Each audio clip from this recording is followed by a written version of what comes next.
Welcome to this current affair topic Vodafone case. In this lecture, we will take all the Vodafone historical issues and the current running issues. Moving ahead with this lecture, I will request please go through this lecture till the end so that you will get complete information related to this issue. So before going into the issue, we will understand what is capital gain tax, because the issue has been resolved, the problem has been resolved only on this capital gain tax. So let us suppose you are a company A and you have one asset, like suppose you have a company or you have an office and you are making profit on that asset. The asset can be of two types. Assets are like movable assets and another are immovable assets. So movable assets will be like you have a products, goods and all, and immovable assets like your land, buildings and all. Okay, so this company earn a profit, so that profit on the asset earned will be known as your capital gain. Okay, and on this capital gain, government imposes a tax that is called as capital gain tax. Okay, that is capital gain tax. So a person has purchased an asset can be or movable or immovable, and it held the asset for a particular period and sold the asset. So the profit earned through this asset, whatever the profit has been earned, that will be your called as capital gain, and government will import tax on it, which might be a longer term tax or short term tax, and that will be your called as capital gain tax. And the whole issues of the Vodafone case revolve around this only. How? We will see. Earlier we had one company called Hutch. It was running in the Indian market as a telecom industry, so before Vodafone. Now after that, Hutch sold its company to Vodafone. Now Hutch had that capital gain. Hutch earned from on their assets some profit, so it has capital asset. So ideally this Hutch has to give capital gain tax to the government of India. But like this happens, capital gain tax this happen when selling only, like the period and when it sold the asset, when selling the asset, then it will be imposed that capital gain tax. So this selling of the Hutch company happened outside the India, in a foreign country. It was not within India, not in India. Okay, now after that, when this company was sold to Vodafone, government of India imposed capital gain tax on Vodafone, that you have to pay capital gain tax to us. So Vodafone claimed that this deal did not happen in India only. So how you are telling me to give capital gain tax where the selling does not happen in India, it happened outside? So this was one loophole that was utilized by this company as per the Taxation Act. So ideally it should be like that. Hutch had earned some profit. So like suppose Hutch had sold his company on rupees 100 and there was a capital gain tax of rupees 20. So Hutch was so Vodafone should ideally pay rupees 80 to the Hutch company and rupees 20 to the government of India, but it did not happen. Vodafone paid 100 to the Hutch company, completely all the monies were paid to the Hutch company. So government is asking like you have to pay, otherwise Hutch is not existing in country. Hutch has earned profit from the company within the India, so there is a capital gain tax which is happening on the Hutch. Now you are telling that I am selling in the foreign countries, you are utilizing one loophole present in the taxation system, so at last you have to pay the tax. So this is the issue, but through the court this is not justifiable.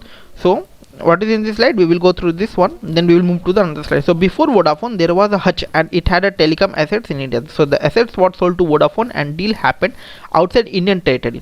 So CBDT, Central Board of Direct Tax, sent tax notice to Vodafone company that when you purchase the assets from Hutch company, there was a capital gain, and for that capital gain tax you have to be paid.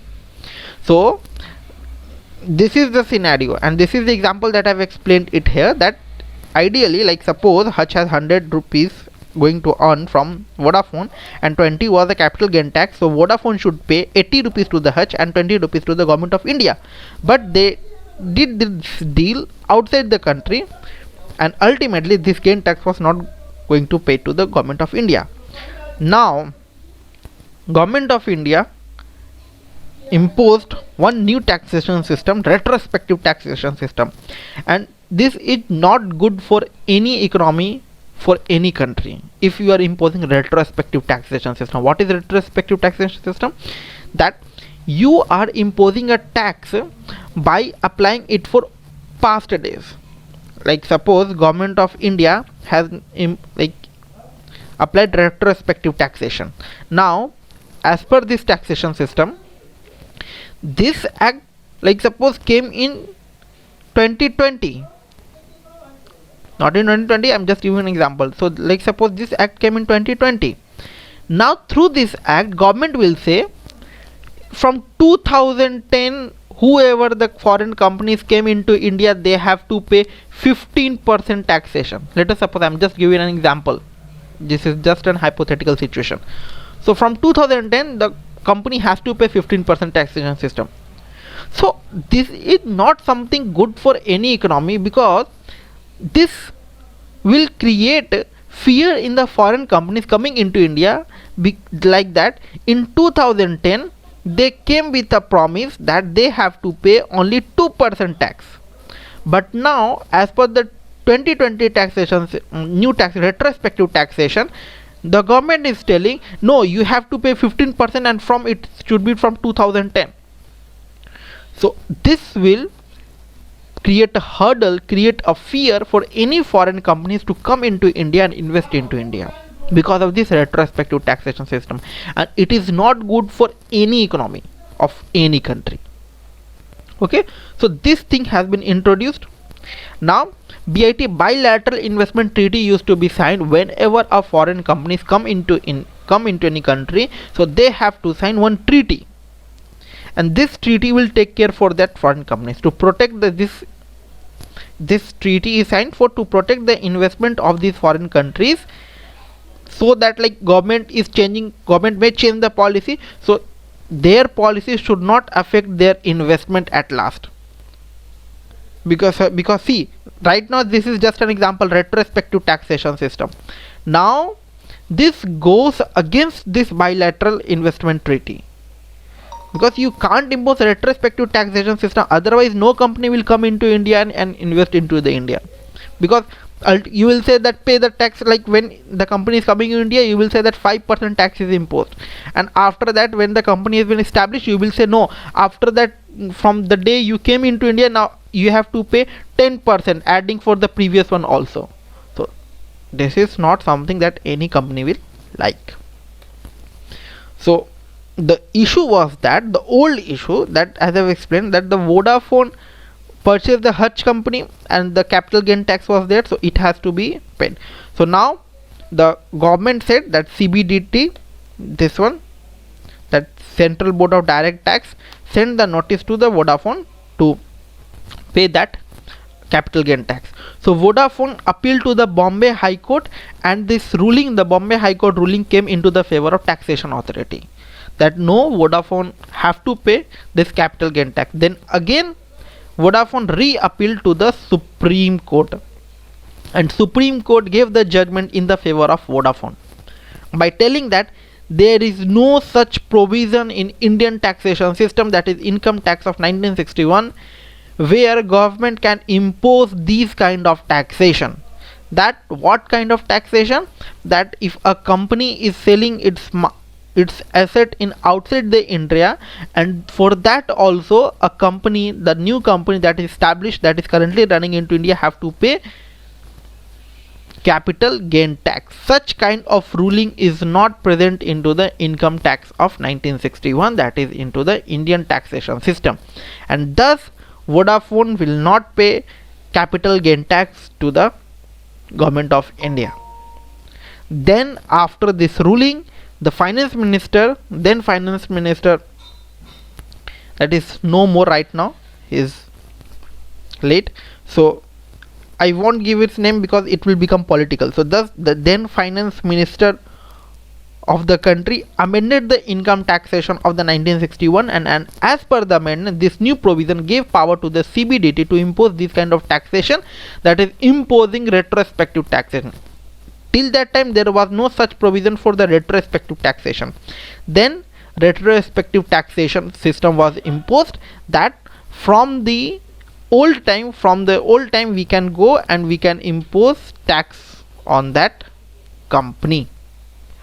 Okay, so again CBDT sent notice to the Vodafone company, and Vodafone, then one case Vodafone won in the Supreme Court only. Supreme Court said there is no taxation system. Then government amended the taxation provision, and then again sent the notice to Vodafone to pay the capital gain tax. Then Vodafone again appealed this order as per the provision of bilateral investment treaty. As I have explained it here, this is bilateral investment treaty.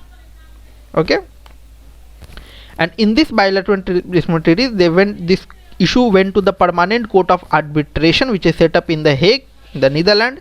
So Permanent Court of Arbitration issued the order in the favor of Vodafone by imposing the retrospective taxation. Like this, government has violated the bilateral investment treaty, because no foreign companies will accept this kind of taxation system.